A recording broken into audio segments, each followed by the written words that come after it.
I know this will sound ironic seeing as it's going to be posted on YouTube, but um, around Christmas, somewhere in the holiday season, I uninstalled all my social media randomly at like 2 in the morning. So that was about 6 months ago. Um, like, I'm talking about everything: TikTok, Instagram, Facebook, Reddit, Discord, Snapchat. I'm sure there was some other random things that I had to talk to like one person. But my point is that I got rid of originally just everything with feeds. I first had just installed TikTok, Facebook, and Instagram, and I made a commitment to not wanting to engage in short form content. I allowed myself to still have YouTube because, and I still do because occasionally I use it for actually useful things like how to videos, or even just like, I've never been big on watching TV. I literally don't have streaming services or own a television at all, so I don't really watch TV, but when I do occasionally do something like that, I'll just watch like time lapse videos on YouTube at like 2 in the morning when I'm stoned. So I don't really need it for an entertainment reason, and I don't watch a lot of like independent YouTubers that are like influencer type. Like, I don't watch stuff like that. So I feel like for me, YouTube doesn't really have the conflict of interest that I was trying to get away from, so I don't really care about that.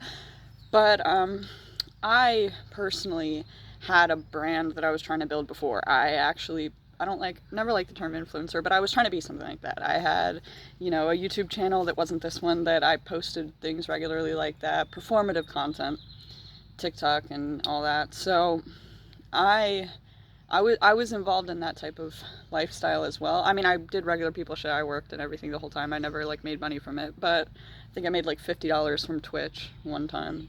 But my point is that I was just as sucked into it as the next person, more than most people probably.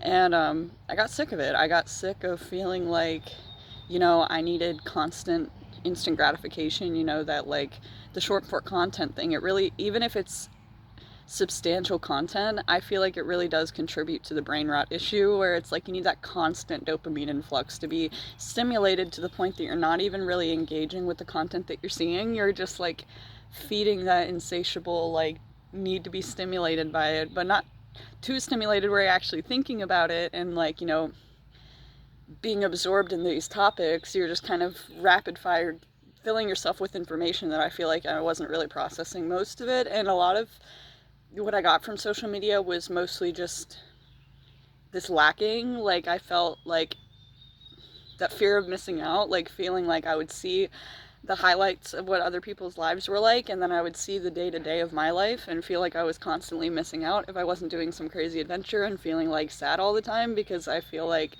apart from everybody else. And I see friend groups and stuff, and I've never had a friend group. I've always in school been like a floater between friend groups, and friends with a lot of different freaks that never really like were in a cumulative. So even as an adult, that's like a weird like subtle resentment that I feel like I subconsciously have. Is like when I see groups of people in camaraderie or whatever, it like makes me anxious for some reason. It makes me feel like I failed at life or something because I don't have a group of friends that know each other. But I don't actually logistically feel that way. But like, I got that kind of vibe from social media. Like, it literally only took from my life, emotionally at least, and didn't add actually anything at all. Um, and I mean, I do sometimes miss the reach of trying to build a community and everything, making like recovery and motivational type mental health content and having people feel touched by it and say that it meant something to them and whatnot. But the cons just far outweigh the pros. And so when I randomly uninstalled everything first that had feeds, um, the only thing that was hard at first was in places because of my ADHD where I'd be waiting for a long time, like at a doctor's office for like 3 hours in the waiting room and stuff like that. I did have the inclination at first to wish that I could doom scroll, but honestly, that goes away pretty quickly. With it's like kind of like addiction recovery. Within the first month or so, those kind of compulsions are eliminated. And honestly, what I felt very early on was just the immediate like reduction in the pace of my brain. Like, my thoughts still are constant, like rapid fire, but it went from like 300 beats per minute to like 120 beats per minute. So it's like I'm still constantly thinking all the time, but I feel like it's less intense. It feels kind of like you might be getting ready to go to a big event. You have a lot of things you're thinking about what you might need to do, but there's also the opposite feeling of that rushed feeling where you're like panicking and you're like frantic. Like, I feel like I was more often than not like that before. Like, I feel like I was constantly feeling like I needed to be in motion. Like, I was like incapable of mindfulness. I feel like whenever I was still using social media, because any moment that I would be like in a situation like that, like in a doctor's office or something, or in the bathroom for a long time, it's like I couldn't sit with myself. My inherent suffering or whatever was just too much to process. I couldn't sit still and just like be alive. It felt impossible without constant information being fed into my brain. So immediately I felt that pace lessen, which felt peaceful.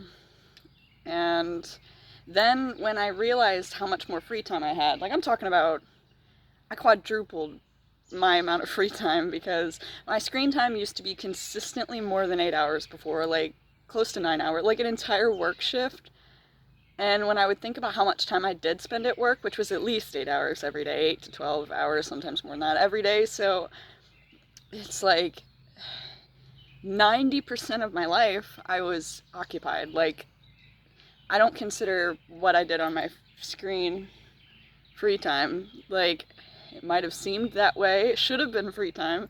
But, 8 hours just looking at a screen, that, like, when I would look at those numbers before I deleted everything, it felt abhorrent. Like, it literally disturbed me. Hold on, I gotta move my turtle. He's trying to run away. It literally disturbed me. Like, to think that you're in this big, beautiful world and other creatures don't have that compulsion to, like, look at lights in their face all the time. Like, it's the most unnatural thing. So, it's constantly less than 2 hours now. I'm surprised when it's more than an hour, and usually when it is, it's because I was doing something like this, like recording a video or something, or reading something, a long article or something on my phone. So it's like completely reasonable things that I would have otherwise done on a PC or something that's like efficient, not actually just doom scrolling hours away into oblivion. So like, that's 7 hours that I just added to every single day. And the blessing with that is it made me not only like focus a lot more on what I'm doing in real life, like, what's in front of me. It made me more mindful in a grateful way, instead of just like, not only was I given the freedom of like more presence, but being able to actually appreciate and enjoy what I was present for more.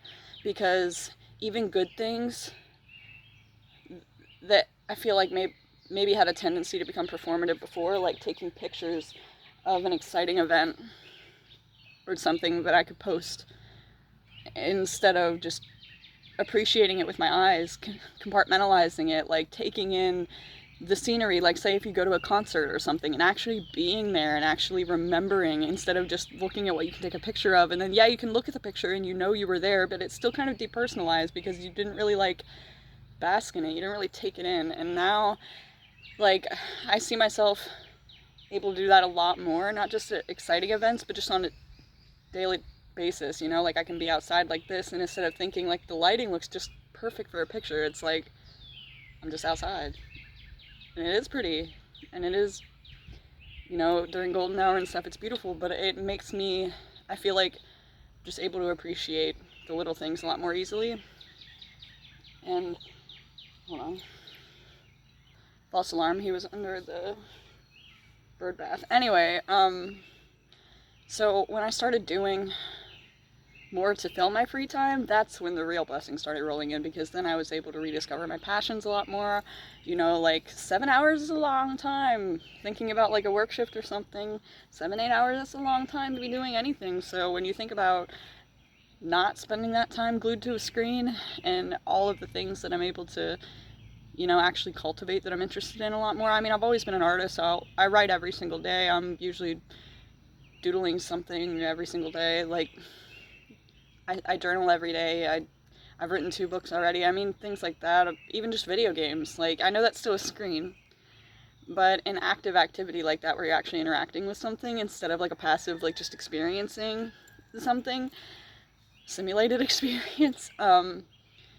something like that that's still more substantial. So anyway, even video games and stuff like that, I feel like just going on walks, just being alive, socializing. Like even when I do use my phone for SMS, like to text the couple friends that I've held on to and stuff like that that actually mean something to me, those kind of things, you know, conversing with people, I just have way more time to actually just be alive, first of all. And then that, even aside from all of the mental health benefits from all the other stuff, there's just the fact that doing things that I enjoy all day, every day, except for work, that, you know, combined with the gratitude mindset and all the other things, the, you know, removing the need for instant gratification constantly, and also the pressure of, you know, a performance for not having an audience and then never seeing it amount to anything in this weird imaginary, like, constraint of accolades that you're not getting, just being able to see the bigger picture of your life and a path that you want for you that's, you know, just you in the world and not you in the world in front of everybody else. Hold on, my turtle actually is running away this time. In case anybody's curious, I've mentioned him a couple times. His name is Mort. He's 4 years old. So all of that just ended up, I guess, adding to my mental health just in the positive way of, you know, the rewarding satisfaction of a life well lived, I guess. I don't know, like, when you take away the lacking and not only fill the void but also have an abundance of just enjoyable time, obviously that's a net positive. So just overall, I feel like my brain has healed 90% of a lot of, you know, like over encumbering stress, like neural pathways that kept me self-sabotaging, neural pathways that kept me feeling a void that I needed to fill. Like a lot of things that I thought were like these inherent constraints of society are just removed.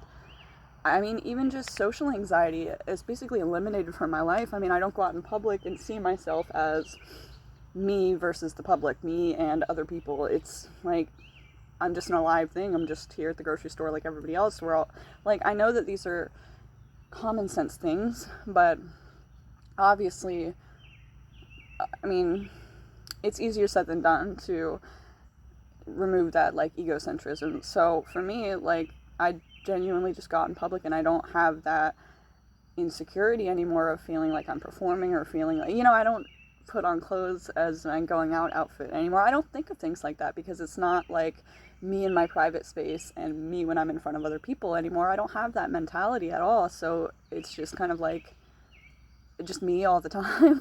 I'm either in front of someone or I'm not. And I feel like that removes a lot of social anxiety because I'm not thinking, you know, that, you know, I'm someone who has this brand or whatever, and people are perceiving that when they look at me, even though it's silly because most people probably didn't know or care about my brand anyways. But the point is that, you know, I don't have that mindset that, you know, that I'm somebody that I wish people knew or whatever, or like feeling like people are judging me for different things. I don't want to be known. I'd rather be a nobody. It's plot armor. Being a nobody in public is plot armor. And it sounds ironic, but it's like if your issue is having the main character syndrome thing, like, it's actually good for your story to not have conflicts because no one's paying attention to you. So you have to trick yourself into seeing it that way. Whatever works. But sorry, I just keep getting distracted by the majesty of the outside. Anyways, this is what I'm talking about. Like, I don't know, I guess this isn't really a diary, it's just kind of me giving my spiel for the first time that I haven't really been able to tell anybody about, but just the Matrix is optional, man.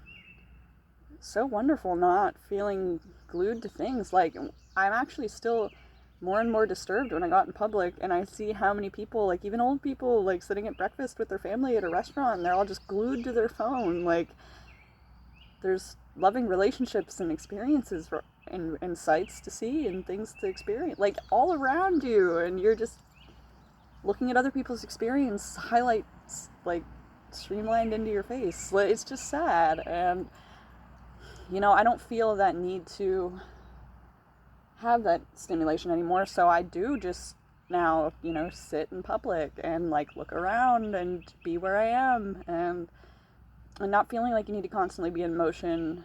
Being able to slow down and be where you're at opens up a lot of opportunities for more things to do, because I feel like when you're always in that like in between mode where you're like in motion constantly and you're not just where you are, you miss opportunities for things that you could interact with. Like, I've, just been in the park, just enjoying nature and stuff, and I've seen people that look lonely or something, and I walk up and ask them how they're doing and start talking to people. I've made friendships that way, like actual lasting friendships, just because I go and talk to somebody who looked like they might need someone to talk to, and they did. Or, see a stray animal walking by that I can make friends with and, give it faith in humanity, that not all people are scary or whatever.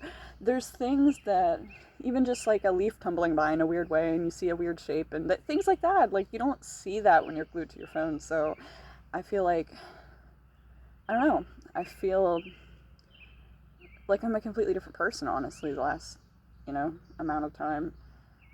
Because it was also in a period where I'm in recovery, so like a little over, I think, about a year and a half sober now, almost. Not 18 months yet, but almost. And, a third of that I've not been on social media. So obviously part of that contributed to my brain healing too. But I guess my point is just like, I don't know, it's almost like a hard reset. It's like an ego death. It literally is like the ultimate ego death, is the way that I could describe it. Spanned out over 6 months and not during one acid trip. But the point is that, I don't know, it's like my brain